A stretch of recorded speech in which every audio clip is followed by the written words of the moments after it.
Hello' everyone, আজি আকৌ পুৱাই পুৱাই ভিডিঅ' ষ্টাৰ্ট কৰি দিলোঁ।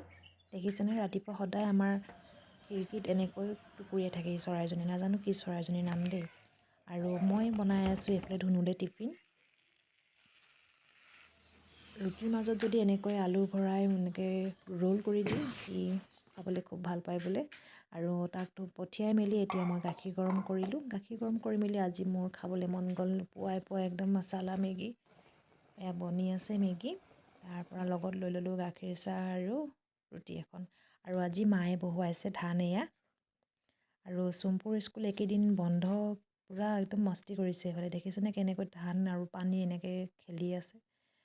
তাৰপৰা আজি আমাৰ ধান মাৰিছে আগফালে। এয়া বাজালি আহিছে ধান মাৰিবলৈ। আৰু তাৰ মাজতে আমি খালোঁ ৰবাব টেঙা। মিঠানে? টেঙাটো মিঠানে? মিঠা। ভাল লাগিছে? ভাল লাগে। পৰিলে নাই? জ্বলা হৈছে নাই?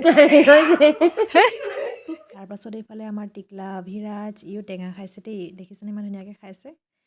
তাৰপৰা টেঙা খাই হৈ মেলি আমি আমাৰ ওচৰৰে বৰ্তা এজনৰ ঘৰলৈ আহিলোঁ আমলখি পাৰিবলৈ। আমলখি আচাৰ কৰিম বুলি ভাবিছোঁ। এয়া আমি এতিয়া পাৰি আছোঁ। আমলখি পাৰি হৈ এতিয়া আমি ঘৰলৈ আহি এতিয়া ভালদৰে ধুই লৈছোঁ আমলখিখিনি। আৰু এতিয়া অকণমান বইল কৰি ল'ম। আৰু এতিয়া বইল কৰি হৈ গ'ল। আৰু আজিৰ ভিডিঅ'টো ইমানতে সামৰণি মাৰিছোঁ। Bye bye.